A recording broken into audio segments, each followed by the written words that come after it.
نبی پاک صلی اللہ علیہ وسلم فرماتے ہیں میرے پاس فرشتہ آیا، روز دعا مانگتے تھے نا حضور امت کی بخشش کے لیے، تو فرماتے میرے پاس فرشتہ آیا تو رب کریم نے فرمایا محبوب دو باتوں میں سے ایک اختیار کر لو۔ کون سی؟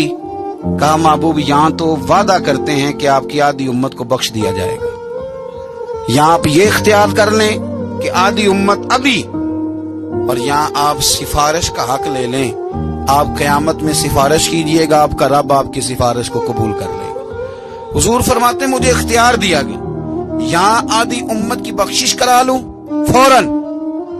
سودے ہوتے ہیں نا بڑے، یہ بھی انوکھا سودا ہے جو رب کریم اپنے محبوب سے فرما رہا ہے کہ یہاں ابھی آپ اختیار لے لیں، آدھی امت بخشی گئی۔ تو رسول کریم صلی اللہ علیہ وسلم فرماتے ہیں میں نے کہا نہیں مالک آدھی نہیں، تو مجھے سفارش کا حق دے، پھر جس کی میں سفارش کروں تو قبول فرما۔ پھر پیغام حق آیا کہ والا سوف یعطیک ربک فترضی، محبوب جس طرح آپ کہیں گے آپ کا رب آپ کو راضی کر دے گا۔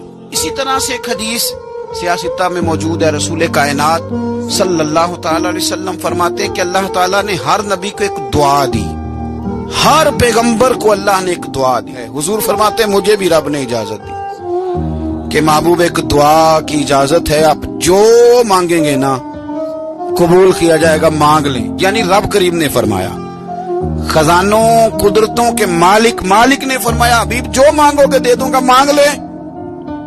تو حضور فرماتے ہیں میں نے کہا اللہ میری دعا کو محفوظ کر لے، تو میری دعا محفوظ کر دے، میں قیامت کے دن اپنی امت کے لیے مانگوں گا۔ وہ جو ہر نبی کو چانس ملا تھا کہ ایک دعا، میں نے کہا تھا پھر کہتا ہوں اور رحمت کی امید کرتے ہوئے کہتا ہوں کہ دوزخ میں تو کیا میرا سایہ نہ جائے گا، کیونکہ رسول پاک سے دیکھا نہ جائے گا۔